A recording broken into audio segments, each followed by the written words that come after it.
Hey, what's up YouTube, Skybadger here, and we're back at the end of day 9. So the end of day 9, after finally taking out all of Nigeria, we made it back into the top 10. That will not last, so we're going to fall out the top 10 pretty quickly. We also made the list for the world's wealthiest nations, and as we all know from experience, this is not a list you want to be on. You want to be as far down the bottom of that list as possible. Now, that came very conveniently from us capturing Nigeria's capital and from New South Wales. So received a lot of money all in one go, and we've been struggling to do much with it. We can put another buy offer on. Let's buy some more goods. Goods are good. Let's try buy 10,000, and we can see if we can do it at a rate of 10 per unit. That's 10. Ooh, 100,000. That's a lot. We'll go for 10, but we'll just maybe only get 5,000. How about that? There we go. So we've got a lot of bags running at the moment, and that's really draining our food, so we're really having to make sure we're investing in our food economy at the same time. However, we're also trying to lift our production of ships, so that's also a mission. If we have a look at what's actually happening in the game at the moment, we can see that we have finished off Nigeria, Equatorial Gabon ceases to exist, and so, well, I mean, Belgian Congo is pretty much on the way out, so that's pretty much all happened in the last day. Madagascar came out of nowhere and basically took large areas of land, stole the capital in the process, which is a bit of a dick move, and I'm sure he's going to come to regret that in the coming days. So basically from here, what's going to happen is we're looking at moving elsewhere. Middle East seems like a good idea. Europe's still busy, but we need to get into the Middle East while it's early game, before Iraq, Saudi Arabia, and Persia become too powerful. At the same time, we are pretty confident we can leave Tanganyika, or Froggle, how do you even pronounce that? Frogololo? I don't know. Tanganyika down here to deal with South Africa. Nigeria, no, that's Opavolta. Opavolta, pretty much done. Opavolta in Nigeria really didn't put up much of a fight, to be honest. If we have a look at ourselves, we can see that we took very few casualties during the experience. Against Equatorial Gabon, I would have liked to have done better than that. However, he attacked us. We weren't expecting it, and although we didn't take any major losses, we lost a light tank against that. So anyway, against Opavolta, as you can see, we did not take any casualties, and we were able to deal 11,000 on him. Against Nigeria, we only took 500, and we were able to deal 30,000. Yeah, 30,000, that is right. So the reason for that is they were pretty much, by this point, inactive. Pretty much marching artillery into position, opening fire, and then just shelling them out. That's why it took so long. It took about 3 days to take this area of land, but we didn't lose any troops against Nigeria in the process. We didn't lose any troops against Opavolta in the process, and we only lost 1 light tank against Equatorial Gabon. So in all, 3 players down, only 1 unit lost. Pretty good. We did have to trade off some units, give some troops to Matt here and there. However, they were put to good use.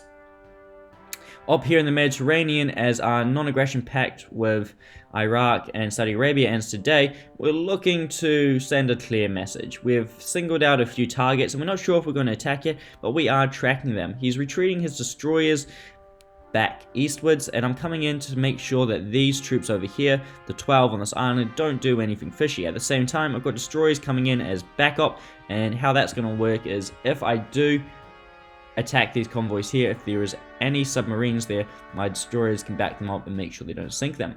Let's check out what we're building. So we're building a level 1 runway, and that is because, annoyingly, I've currently got a little bit of a hole in my airbase network. So I need to build an airbase here to connect things up, so planes can fly out of here and get directly up to here. So at the moment, that's pretty annoying. It's going to take about 10 hours to drive all the way up to there, and that's not good. So it basically adds another 10 hours to the production time effectively. So building an airbase here. On top of that, we're also building industrial center upgrades. Doesn't look like many.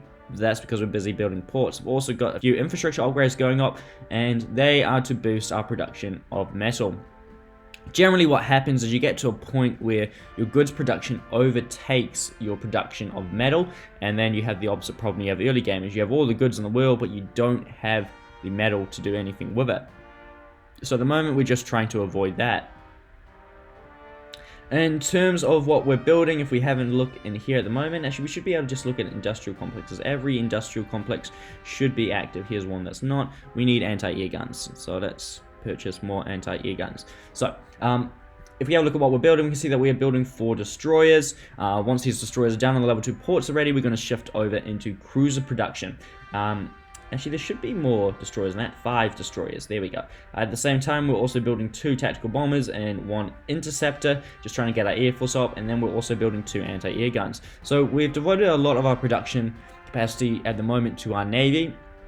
Then we've devoted a small portion to our Air Force, and then the remainder has been given to our Army. The reason we're going for a strong Navy at this point is we're getting to the point now where we need to go overseas. I've been cut off from my ability to head down further south. I could, go through this territory here, but then it just gets messy. So we're starting to look elsewhere. South America, Europe, and the Middle East. And to go to all of those places, we're going to need a navy to be able to do it safely. So that is why we're spending so much there. At the moment, our navy is comprised of 2 destroyers and I think about 10 submarines. 12. 12. That's better than I expected. 12 submarines, and we got those 4 that are down there. Yep, they're selected too. So we're looking pretty good at the moment.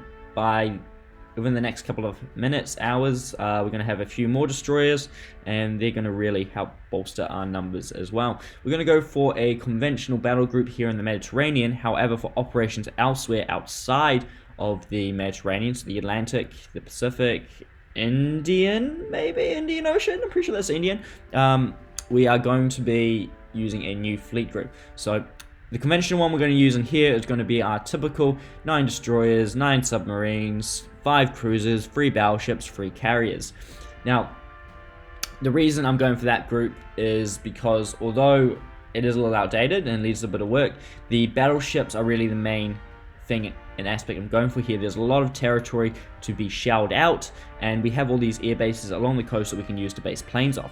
When we move out here, I'm going to make a larger group comprised of 6 carriers, potentially 9 with only 3 battleships, 15 cruisers, about 21 destroyers, and about 30 submarines. So a lot larger battle group. However, considering it's got a lot more area to cover, we're going to need those space on carriers for more aircraft to be able to get the job done more effectively.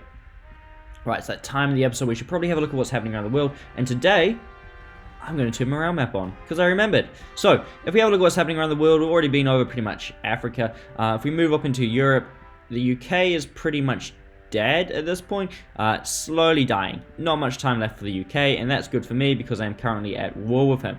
After his little raid down here, that failed. Yeah, that was actually pretty good for my stats too. So we actually go back to the day before, which was day 8, and we have a look in here. No, it must have been day 7. Jesus, that was a while ago now. Time goes fast. No, not even day 7. Day 6. Did I miss it? Maybe it was the day before. Anyway, we sunk a English convoy of 19 troops off here that was heading for our capital. Didn't lose any units there, so that was good. Sweden is pretty much done at this point. Doesn't have much left. He still has a little navy, and if I was him, I'd be trying to get this out of the Bay of Kiel and into the wider ocean, so he can use it at a later date. In Asia, well, this is Russia actually. Poland's looking pretty big. We've got the coalition that is Spain, Germany, Yugoslavia, Romania, and Poland. They're the powerhouses over here, and they've only got a little bit more territory to deal to before they start looking elsewhere. In the Middle East, we've still got Iraq, Torpedo, Saudi Arabia, and Persia. Now, at the same time, I'm not sure what the relationship with Turkestan is. However, they are looking awfully close and awfully cozy. Down here, we can see that Madagascar has taken some territory. However, Pakistan ain't having any of it and is coming back to take it. So this is going to keep Madagascar busy for a while. In Asia, we can see that Lord Kek is still doing very well. In fact, he might still be top of the leaderboard, 2nd place. So he's doing very well over here. We can also see that, I can never pronounce that, this guy here is doing really well. Down here in Australia, we can see that we're starting to have our first kind of dominant power in the region form. Western Australia has nearly taken over all of Australia, and it looks as though he probably has a deal with Papua New Guinea, as Papua New Guinea controls that area, and it also appears as if New Zealand is jumping in as well. So New Zealand hasn't expanded too much this game. He really kept to his own territory. He's taking some islands up in here, so it'll be interesting to see what he does. He's actually taken a lot of islands, which is an interesting move. They don't really offer too much, so I'll leave that up to him. So New Zealand, Lord Void, just Void now. Played in a couple of fan games a while back, pretty good. So I wonder if he's at war with anyone. Seems odd that the Australians would let him in like that. Just Samoa. Okay. What else is happening around the world? Well, we're here pretty much yesterday. South Argentina, Venezuela, and East Amazonas. They'll probably be looking to push out this inactive player, as well as probably deal with Brazil, I imagine. Like, I mean, they've taken a lot from Brazil. I don't see why they wouldn't just kick him now. In America, we've still got the same players. We've got the biggest player in the game, British Columbia, and I wonder what British Columbia's up to. Let's turn on our map. Okay, so he's doing stuff up here, and it's just taking out the AI territory that is Alaska. We've also got Colorado in the middle, and around him we have this guy, New England. What? Okay, Ontario. Where did I click to get New England up here? Ontario, New England, and the Caribbean. And also North Mexico. So it's going to be interesting to see what happens over here. In fact, all these players might be in, okay, all in an alliance except these two. So let's see what's happening with that. Oh yeah, so if we turn on around map, we can see that New England is pushing westwards, but it doesn't appear as though he's met any resistance just yet from these guys. It is possible that these two are fighting, Ontario and the name I can't pronounce. So let's check that out. Based on the morale there is a chance something is happening. So let's have a look. Yeah, they are at war at the moment, so it'll be interesting to see what happens there. It looks as though the American Reich, the coalition, is about to take over North Africa. So there's not really too much more to say. I've got some ports to make, some battleships to make, and that's really about it. Battleships aren't done for another 20 hours, and by the time I get the ports up, it'll be another 3 days really before we get to that point. So thank you for watching, and I'll see you in the next episode.